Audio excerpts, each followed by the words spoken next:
The number of reported hate crimes in the United States is on the rise for a third year in a row, according to data released by the FBI today. There were more than 7,100 reported hate crime incidents in 2017. That's an increase of 17% from the year before.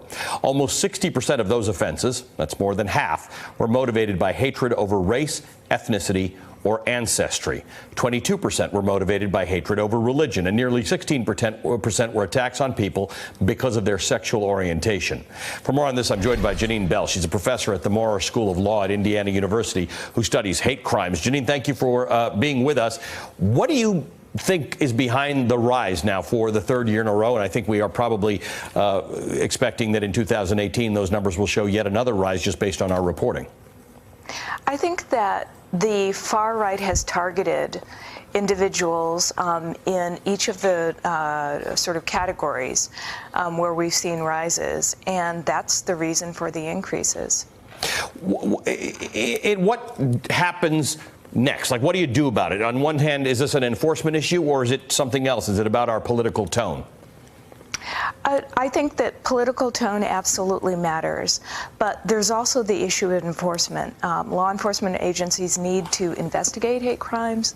They need to let individuals who are committing hate crimes know that they will be prosecuted for these offenses. And of course, that doesn't matter in the 5 states that don't have hate crime legislation. There's not a way to prosecute these individuals. We sometimes see the federal government getting involved, the Civil Rights Division of the Department of Justice. Is that a suitable substitute for a state that doesn't have hate crimes prosecutions?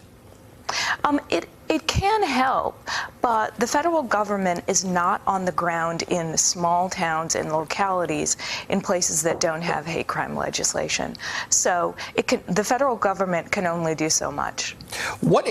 How do you reconcile the polarization that we see in American politics, the limits to which the First Amendment is tested in terms of people who are out there and have decided they're on one side of a political issue and others are on the other side?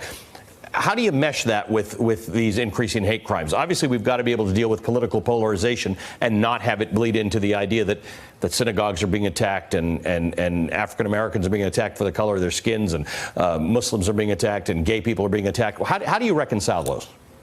The First Amendment allows us to discuss issues, right? It allows us to interact over issues and, of course, allows us to think what we want.